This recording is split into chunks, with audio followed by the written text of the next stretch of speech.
Okay, welcome back, and this is going to be the final exam review part 2. And before we attack question number 14, I just want to go over something. This question I have written over here, 3x equals 12. Most students know that the first thing we're going to do is divide by 3 on both sides, and we get x is equal to 4. Now that's the fastest, most efficient way to isolate the variable, but let's just say for ha-has that 3x equals 12. What if we were to multiply both sides by 2? Could we do that? Let's take a look. What's 2 times 3x? You get 6x. And 12 times 2 is 24. And we divide by 6 and divide by 6, we get x is equal to 4. So notice we have the same answer. The point is that in algebra, as long as you do the same thing to both sides of the equation, it's mathematically legitimate. Now, of course, this is the more favored way to approach this problem because not only do we want to do things that are legitimate, we also want to head towards the final answer or the goal in the most efficient manner. That being said, let's now attack this problem. Lots of fractions, what are we going to do? My first suggestion would be to go ahead and put parentheses around the whole thing, and what I'm going to do is multiply through by 6. And the reason I'm going to multiply through by 6 is because 3, 2, and 6 all go into 6 nicely. And essentially what I'm going to be doing on the left side is distributing and then multiplying, of course, to the right side as well. As long as I stay mathematically legitimate, this is okay. So I'm going to have 6 times 1/3 x minus 6 times 5/2 equals 6 times negative 7/6. And what we are left up with now, again, this is why you had to pay attention to that multiplying fractions at the beginning of the year we went over. 3 goes into 6 twice, which leaves us with 2x. Minus 2 goes into 6 3 times. Minus 3 times 5, or 15, equals 6 goes into 6 once, and leaves us with negative 7. And what you have here now is a problem with no more fractions. Add 15 to both sides, and you get 2x is equal to 8, divide by 2, divide by 2. And for a final answer up on the right side here, I'm going to have x equals 4. Of course, I would prefer to work vertically, but I kind of ran out of space. And that's it. So the key is multiply through by a common multiple that clears out all the denominators. Just to drive that all the way home, say this were the problem. What would we multiply by? Well, 6 and 3 have 6 in common, but 5 doesn't. So really what you do is you just take that 6 and start going through multiples of 6 and check the other ones. How about 12? Yes, no. How about 18? Yes, no. How about 24? Yes, no. How about 30? Yes, yes. So 30 would be the magical number. And then distribute 30 through, so on and so forth. Okay, number 15. Number 15 brings us back to the concepts of x and y-intercepts. If you're not sure what they are, you need a reminder or definition. Go back to the other video where you saw this in the review, and I define it very nicely there. All right, so here is our x-intercept. Here is our y-intercept. So your x-intercept is at negative 3, and your y-intercept is at positive 2, or 0, 2, and negative 3, 0 would be another way to refer to them. The slope of the line, we're just going to count for that one.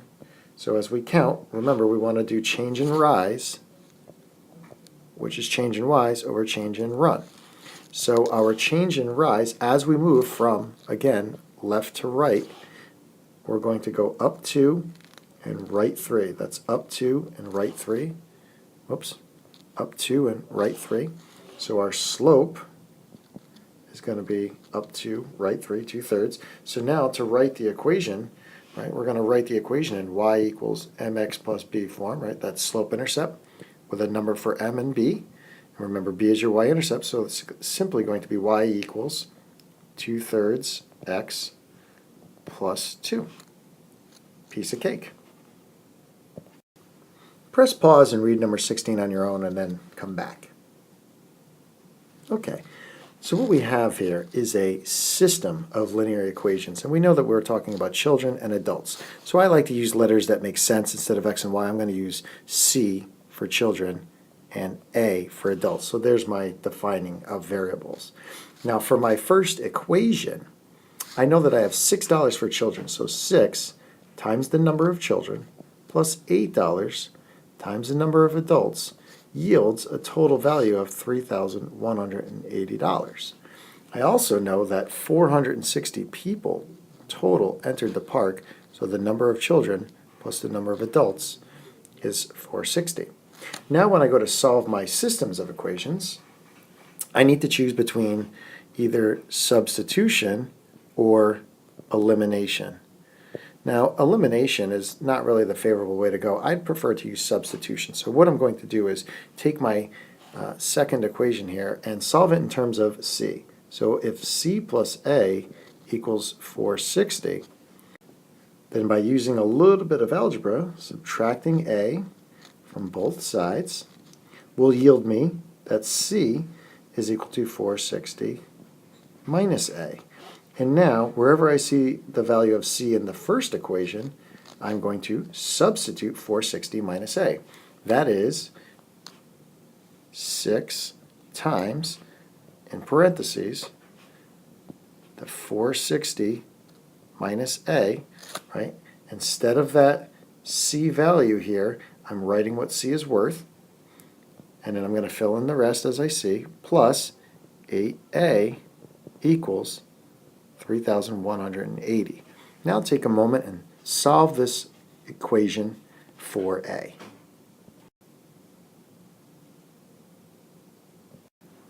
Okay, I ended up with A equaling 210, or that is, that there was 210 adults. And now what we need to do, right, we have half the system solved, is find the number of children. So I would recommend going into this equation, C plus A equals 460. That's the easiest path of least resistance to get the final answer for C. And then we're all set. All right, so just move this out of the way. As you can see here, I took my adult information that I had solved for A equals 210, and I used my equation C plus A equals 460, substituted 210 in for adults, solved for C, getting C equals 250, and so my final answer is right here, that there's 210 adults and 250 children. That's the solution to my system. Although I did choose wisely to check my answer that I got here, I got my final answer from this equation, so I went back to the other original equation. $6 times 250 children plus $8 times 210 adults yields me $1,500 in revenue from children, $1,680 from adults, which gives me $3,180, which was, right, if we go up here, which was part of my original equation. So that all checks out. So we're in pretty good shape here. Let me just stop messing around with everything. That's our final answer. Let's move on. Again, take a minute to read the information and come back and let's get started. Now this question is pretty much the same scenario as the last one, only they don't walk you down the aisle of defining your variables and writing the systems. You have to know how to do all of that. So for question A on this problem, A is really A and B all together from the last problem. So I'm going to just press pause here and write in all the info. Hopefully you have at least the equations written out. So first, just got to move this around. Things keep moving on me. We have defined cost in dollars. We're going to use the letter D, and number of games rented. We're going to use the letter G. Well, I'm using these letters. Again, I prefer them over X and Y because they make more sense. So the D cost in dollars for the Fun Guys game rental, annual fee of $5, $550 times games, so $550 times the number of games plus 5 is equal to the cost it will charge each person for a year. Second one will be our game bank. Annual cost will be $250 times the number of games plus a $17 annual fee. Okay, so for how many game rentals will the cost be the same? Since these are both solved in terms of D, what I'll do is I'll take the first one, 550 plus G, or 550G plus 5, and I'll substitute that in for D in my second equation. So it looks like this. And now this is just a simple multi-step equation, so I'm going to solve for G, and you can too. And I get G is equal to 4, or 4 games, is when the cost will be the same at both stores. And just a quick reference here, all I did is subtract 5 from both sides and subtract the 250 from both sides, G, I should say, all at the same time. You can do that in 2 separate lines. Now, let's go find out what that cost is. What do? We substitute 4 back into one of the functions. Actually, to check your answer, maybe substituting into both functions to make sure that D is the same on both. All right, and as you see, I got $27 in both equations, which means I feel pretty good about my initial answer of 4 games. So the cost then is $27, so we're going to just put that right here. The number of games, right, for how many game rentals, the answer is 4. So when is it better to rent games at the game bank? Well, the game bank was the one with the higher initial charge. So when you are playing less than 4 games, you're going to be paying more initially. Later on, after 4 games, game bank is the way to fly. So when is it best to rent game banks? When you're playing more than 4 games. Sorry, I couldn't talk and write at the same time. And let me clarify that. When you're planning to play more than 4 games, it's best to be at the game bank. Exactly 4, it's irrelevant. Less than 4, fun guys. All right. Speaking of fun guys, let's move on. For these last few problems, the work is already done out ahead of time, so I could just reference them. So 18 says to choose a method, right? We're going to choose a method to solve each system. So for this first problem here, what I chose was substitution. And as you can see, I took the first equation, since it was already solved in terms of y was by itself, I took the 2x minus 6 and I put that in place of the y in the second equation. So we're left with 2x plus, in parentheses, all of this stuff equals 5. And as I distribute the positive 1 that's sitting out here, technically, I'm left with 2x minus 6 equals 5. And a final answer here of negative 6 equals 5, which is not true, which is why I drew the strike through the equals, which means that that's not true, which gives us an answer of no solution, meaning these lines are parallel. Remember that when you're solving a systems of equations, you're either getting one answer where they intersect, right? That's going to have one answer, or there'll be parallel lines where there's no solution, or it could be the same line. So here's one line, and then here's a line right over it. And what would they share? Every point in common. So this is going to be an all solutions, no solution, one solution. And that's the 3 types of scenarios we could have. So this first one here, A, was a no solution, i.e. the lines are parallel. For part B, also y was solved in terms of y, so y is all by itself. So I take negative x plus 5 and I put that in where I see y in the second one. So I get 2x plus y, which is negative x plus 5 equals 11. And I solve that and I get an x equal to 6. Now that I have a value for x, I go back to this first equation, put 6 in for x, so I get y is equal to, don't forget that negative out in the front, 6 plus 5, because the negative was part of the equation. I solve for y, I get 1. So my FA, my final answer, I write in as a set of coordinate, as a coordinate pair, excuse myself there, and I get an answer of 6 comma negative 1. X value of 6, y value of negative 1. But I also check it, and what I do is I check that final answer into the other equation. So 2 times 6 plus negative 1 is 12 minus 1, which is 11. So yes, that's good. And now we'll move on. As we begin choice C here, notice that nobody is solved in terms of any value. So this one is best left to elimination. Okay, it's a very sloppy elimination.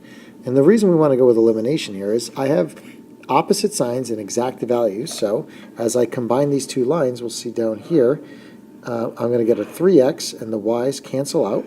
3x equals 9.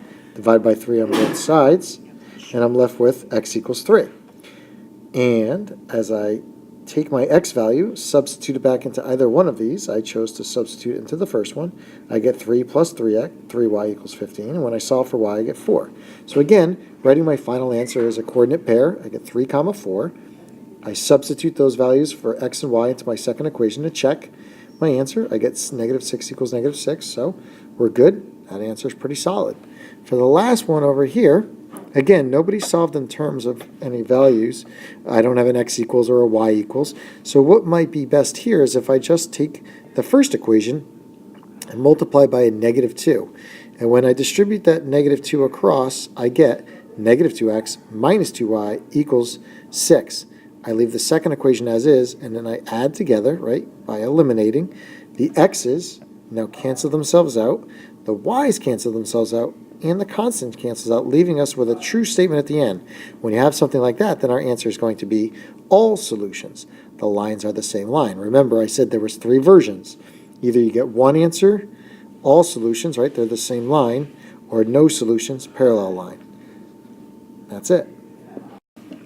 Our next set of examples, we're going to be talking about multiplication. So let's just keep in mind that x times x equals x squared, and 7 times 3x is equal to 21x. So really all we're doing is just very simple multiplication like that, but with some more complicated stuff terminalized as binomials, right? 2 terms. So I have an x plus 5 times an x plus 9, and we're going to use the FOIL method of multiplication for binomials. And really all we're doing is distributing the x to the x and the positive 9, and then distributing the 5 to the x and the positive 9. So down here I have that picture drawn for you right here. And what happens is we get x times x is x squared, x times 9 is 9x, 5 times x is 5x, and 5 times 9 is 45. Since everybody's positive, I have pluses between all those terms. I combine my like terms in the center. 9 and 5x gives us a 14x, so our final answer is x squared plus 14x plus 45. Again, very similar over here, except after I distribute the x, I get the x squared plus 7x, and then I have a negative 4 times x, which is a minus 4x, and a negative 4 times positive 7, which is a negative 28. Careful, combine like terms here. 7 minus 4 is 3x, so our final answer is x squared plus 3x minus 28. As we move on down to the lower examples, I have my first term in each of the binomials is not just x, it actually has a coefficient other than 1. Same scenario though, we're just going to distribute that 2 to both terms, right? So 2 times 3x is a 6x squared, and 2 times a negative 8 is negative 16x. Positive 2 times positive 3x is positive 6x, and a positive 2 times a negative 8 is a negative 16. Careful combining of like terms, 6x squared. These guys right here are like terms. Negative 16 plus 6 is negative 10, and the minus 16 drops down for our final answer right there. And the same, so on and so forth for D. You can just follow along with my little distribution lines there and follow along in my steps.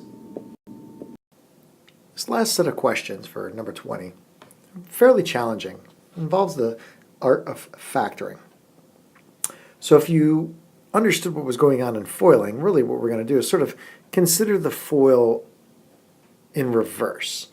So if we started with this trinomial here, what would have been this double sets of parentheses? So that's all I do is I set up 2 sets of parentheses, and I start thinking about this last number. If this last number was negative, then that means that this sign and this sign have to be opposites, because that's the only 2 ways, right? This is the product of the last of both sets of parentheses, meaning when we FOIL, these are considered to be the last term. So those 2 L's give us negative 3. Well, then that has to be a positive 3 and a negative 1, or a negative 3 and a positive 1, either way.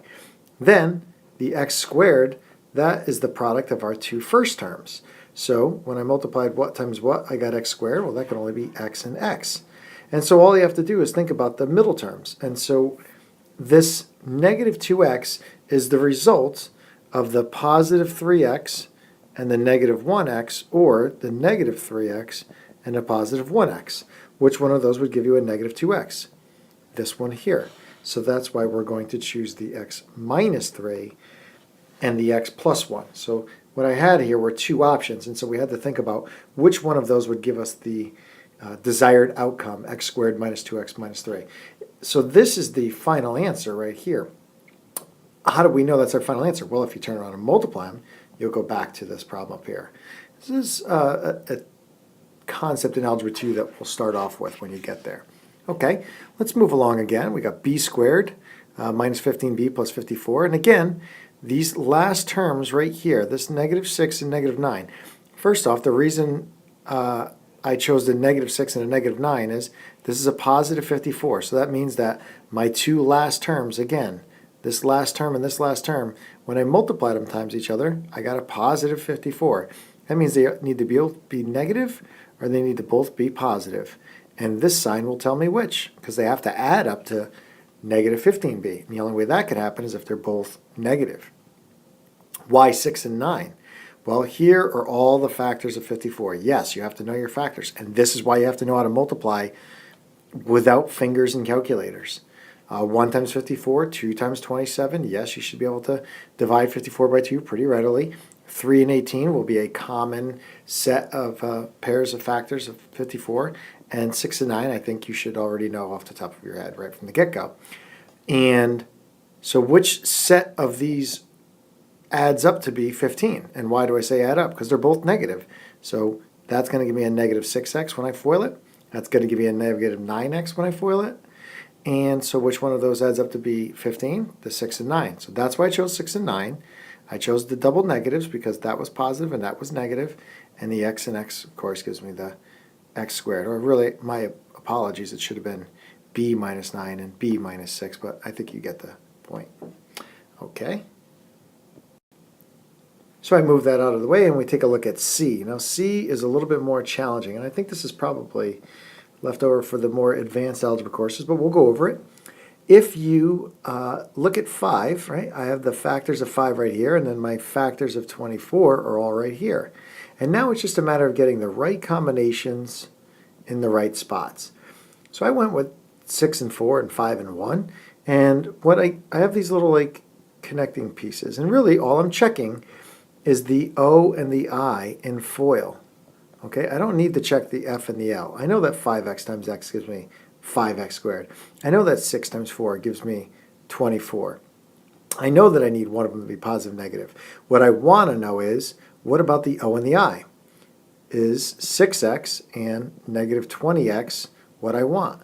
6x and negative 20x would give me negative 14x, which is what I want, and negative 6x on this other option. See, I have the sign switched around. This is a negative this time versus the positive it was the first time. That's going to be a negative 6x and a positive 20x, which will give me positive 14x. So do I want the negative 14x or do I want the positive? I want the negative. So this is my final choice for factoring, not this one. Again, same thing over on D. Factors of 4 are 1 and 4, 2 and 2. Factors of 10 are 1 and 10, 2 and 5. Tinkering around with some multiples, I settled on 2 and 2 for the factors of 4, 1 and 10 for the factors of 10. Again, 10's negative, which tells me that the signs are positive and negative, negative and positive to each option, but it has to be 1 and 1.